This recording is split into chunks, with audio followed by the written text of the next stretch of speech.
So Levi's sitting second in points after 2 rounds, and you've basically been contending for pretty much all the moto wins or been up front. What's it going to take to kind of punch through and get that first moto win? Um, just more intensity from me, and I think just dig a little deeper. So we did a lot of testing this week, and feel like we did some good stuff to the bike. So yeah, and now we're kind of getting onto the more maybe technical tracks. This place normally is rutted, so we'll see. And I really enjoy this place, so I'm looking forward to it. Yeah, so kind of leading off of that, we're headed east kind of after this round. Do you think that suits your riding style a little bit better, kind of on the looser soil? Yeah, for sure. I think it does. Definitely don't have the upper hand when the track's like really fast and you kind of have to ride the edges and hang it out. So I like when it's long ruts, from turn all the way down a straight to the next turn. So yeah, we'll see. I really like this place. So first outdoor season on Cowie, obviously. Do you think riding Supercross first kind of gave you a better base heading into outdoors, or would you have rather ridden outdoors first and then went to Supercross?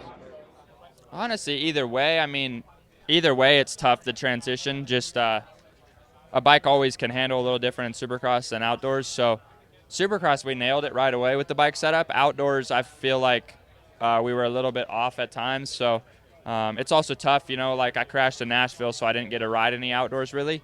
So we kind of just threw a bike together, and we got a little bit of testing, but definitely didn't have it like maybe where we wanted. So we're learning as we go, and I think the bike's a lot better this week.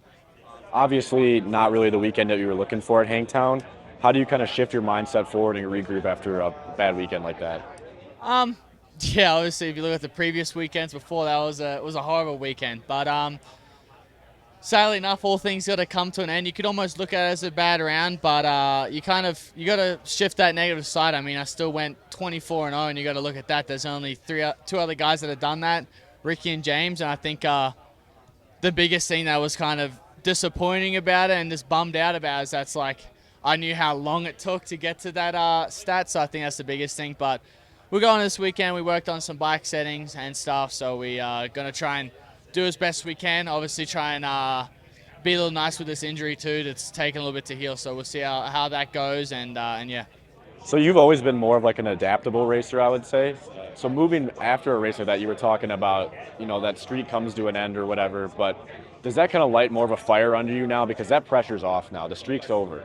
Does that kind of light a fire under you to kind of just start clicking these things off and prove that, that was just a fluke with the crash? I think it does and it don't. I think only I feel like it's hard for other people to understand. I feel like James and Ricky would know. Kind of like you worked so hard to get that streak, and it took, over a year almost, or a year to get that. And then after again, like losing it, kind of you get almost like that Supercross hangover. It's like, kind of in a bum slash kind of mood. But I think it's trying to find that fire again, and also I think it helps take a bit of pressure off.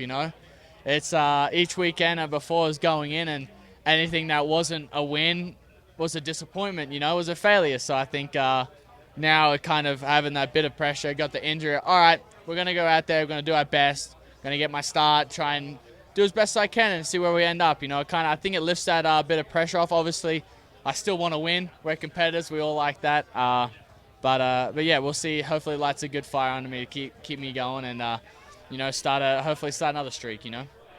So what a ride in Moto 2. Obviously, Chase got you right at the end there, but I think this is kind of some of the best 450 riding we've seen from you. It seems like you started to build in Supercross, got the win in Supercross.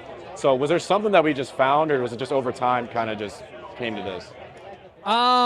Yeah, I think just over time. I'm getting a lot more familiar with the bike, a lot more familiar with the team, and I'm just having a good time. I'm having a lot of fun, and I think it's just starting to show, and it's a good time for it.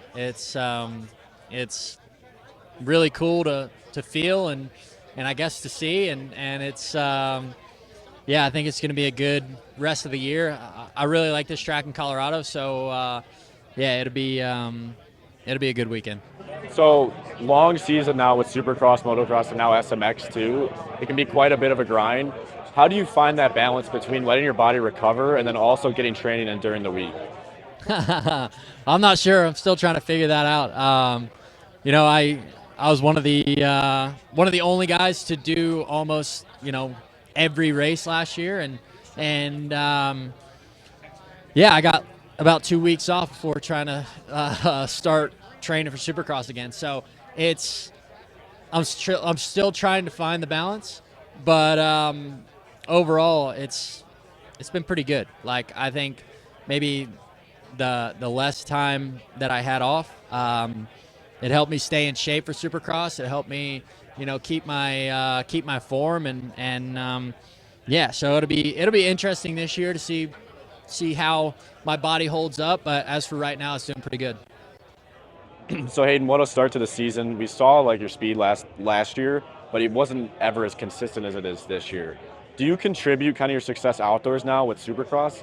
Because all the riders kind of talk about the clarity and mental strength that it takes to lead a whole main event, because it's so much a tighter environment. So do you think like the confidence coming off of Supercross and knowing you could do it there kind of contributed to what you're doing now? Yeah, definitely. I mean, outdoors, coming off of Supercross, winning 3 rounds was a whole lot better than my Supercross season last year with just getting 3 podiums. So, I mean, I definitely had a lot of confidence and maturity coming off of Supercross. Learned a lot through that season as well. And then, yeah, you come into outdoors. I had an awesome season last year in outdoors. Had the red plate, won races. So, I mean, I had high expectation for myself. And, yeah, came out the first round, went 1-1. And then almost kept the streak going last week, but obviously crashes happen, is what it is, and we still got the overall though. So heading out of the West Coast now, back east, you lived in California like your whole life basically before you moved to Star. What kind of soil do you think is better for your riding style? Yeah, I mean, it's weird. It's hard for me because I feel like California is like where I thrive, right? But again, I never feel comfortable on like Cali tracks. Like, I don't ever feel like I can unlock my full potential on a Cali track. And I mean, I come to the East Coast and I feel like that's when I really can go fast, where I get grip, get those long ruts that you could just rail. And so I think I honestly have an upper hand when it comes to East Coast. So, I mean, hopefully that plays out for outdoors.